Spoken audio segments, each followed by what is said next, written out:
महाराष्ट्र विधानसभा नियम 293 आहे।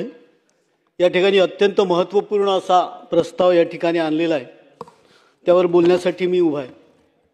आम्ही महाराष्ट्रातील 75% मतदारसंघातले साधारणतः माझ्या सगळ्या शेतकरी बांधवांनी निवडून दिलेले आमदार या ठिकाणी शेतकऱ्यांचे प्रतिनिधी म्हणून साधारणतः या ठिकाणी येतोय। सगळ्या शेतकऱ्यांनीच आम्हाला निवडून दिलेले, आम्ही अत्यंत ग्रामीण मतदारसंघातून येतोय। सकाळी आम्ही जेव्हा उठतो, आमच्या पुढं सगळ्यात पुढं जर कोणी आला तर तो शेतकरी असतो, तो माझा शेतकरीच असतो। आणि साधारणतः त्याचे प्रश्न घेऊन साधारणतः आम्हाला जास्तीत जास्त जे फोन पण येतात ते शेतकऱ्यांचे फोन येतात। सकाळी आला आमचा शेतकरी येतो, तो विचारतो धानाचा आमचा चुकारा साहेब झाला नाही, धान केंद्रावर धान गेला परंतु चुकारा झाला नाही। एखादा शेतकरी होतो, तो विचारतो अजी सोलर पंप बसवला परंतु तो नादुरुस्त झाला, तो दुरुस्त करणारा कुणी येतच नाही। एखादा शेतकरी येतो, तो म्हणतो सोलर पंपसाठी आम्ही मागच्या वर्षभरापासून डिमांड दिली परंतु अजूनपर्यंत आम्हाला तो सोलर पंप भेटला नाही। काही शेतकरी आमच्याकडे येतात आणि ते म्हणतात उन्हाळी धानाची खरेदी आमच्याकडे झाली नाही कारण आमचा लिमिटच वाढला गेला नाही, आमचा धान आमच्या घरामध्ये पडलाय, तो आम्ही कसं विकावा। सावकार आमच्याकडे कोणीतरी आमच्याकडे ठेकेदार येतो, प्रायव्हेटवाला धान खरेदीवाला, आणि तो अत्यंत कमी भावानं धान मागतो, अशा पद्धतीचा येतो। काही आमचे शेतकरी आदिवासी बांधव जे येतात ते म्हणतात की महामंडळानं धान खरेदी केली परंतु त्या धानाचे पैसे आम्हाला आतापर्यंत भेटले नाही, आता आमचं जे खरीपाचा हंगाम सुरू झाला तरी पण आतापर्यंत ते पैसे आम्हाला भेटले नाही। असे दररोजचे प्रश्न आमच्या पुढे या ठिकाणी येतात। साधारणतः आमच्या सरकारनं अत्यंत चांगले कामं या ठिकाणी केलेले आहेत। माझ्या शेतकरी बांधवांसाठी छत्रपती शिवाजी महाराज शेतकरी सन्मान योजना, त्याचा लाभ माझ्या शेतकऱ्यांना प्रचंड मोठ्या प्रमाणामध्ये भेटला। प्रधानमंत्री शेतकरी सन्मान योजनेचे पैसे त्यांच्या खात्यात आले। जलयुक्त शिवार योजनेसारखी अत्यंत महत्त्वाकांक्षी योजना या सरकारनं आमच्या सरकारने या ठिकाणी केली, परंतु अनेक प्रश्न माझ्या या शेतकऱ्यांच्या पुढं आहेतच। साधारणतः आपण पाहिला तर पर्जन्यमानातील अनिश्चितता, त्याच्यामुळे अवेळी येणारा पाऊस, त्याच्यामुळे झालेलं प्रचंड मोठं नुकसान, ही समस्या येतेच। काही ठिकाणी पाण्याची टंचाई मोठ्या प्रमाणामध्ये आहे, शेतकऱ्यांच्या शेतामध्ये पाणी जात नाही, हा एक प्रश्न आवर्जून येतो। विजेचा लपंडाव तर दररोजच लागला असतो। साधारणतः आमच्याकडे जर पाहिला तर मोठ्या प्रमाणामध्ये जंगलानं व्यापलेला क्षेत्र आहे। शेतकरी ज्या ठिकाणी जंगलाला लागून आहेत त्या ठिकाणी हिंस्त्र स्वापदांमुळे प्रचंड मोठ्या प्रमाणात त्यांचं नुकसान होते। त्याच्यामुळे रात्रीच्या वेळेस त्यांच्याकडे लोडशेडिंग असते आणि ते रात्री कशा पद्धतीने जातील, हा प्रश्न माझ्या शेतकऱ्यांच्या पुढे असतो।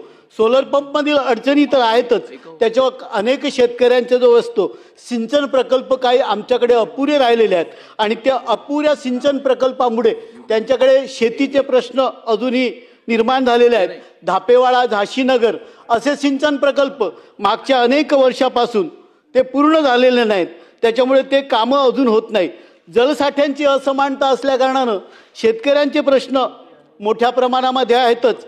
काही ठिकाणी पाणी साचत नाही, ज्या भागामध्ये पाण्याच्या सोयी नाही आहेत त्या ठिकाणी ते प्रकल्प लवकर करणं हे पण त्या ठिकाणी महत्त्वाचं असते।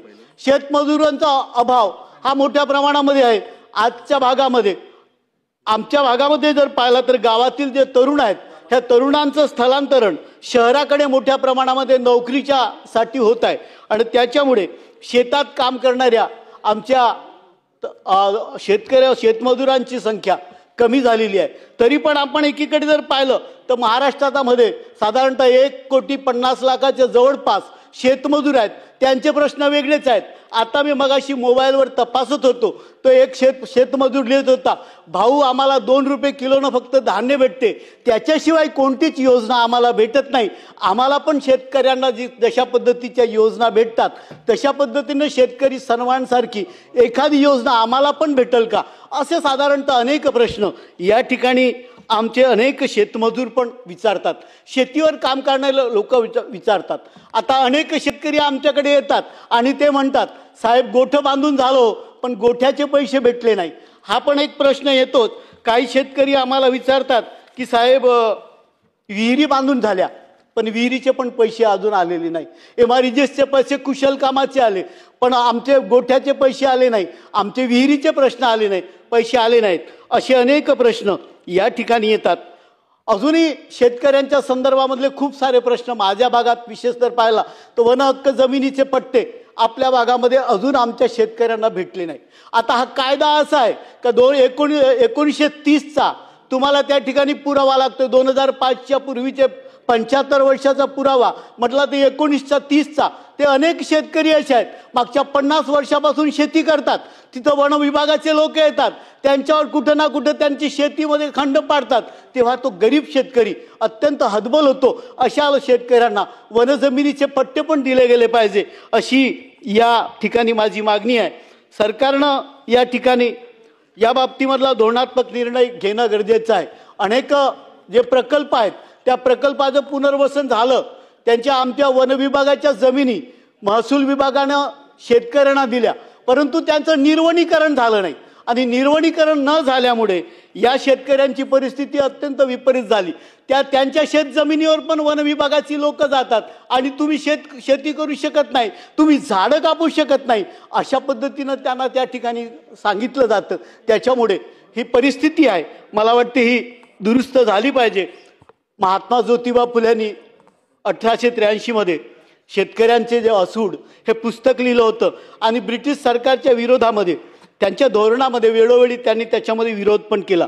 शेतकऱ्यांना भरपूर पाणी मिळावे म्हणून लक्षावधी खर्च करून शासनाने कालवे बांधले, पण त्याचा हेतू इंग्लंडमधील सावकारांचा महाव्याज आणि इंजिनियरला मोठा पगार देण्यासाठीच हे केलं असं त्या शेतकऱ्यांच्या आसूडमध्ये पण आलेलं आहे. हा हेतू असल्याचं त्यांनी त्या ठिकाणी नोंदवलं आहे.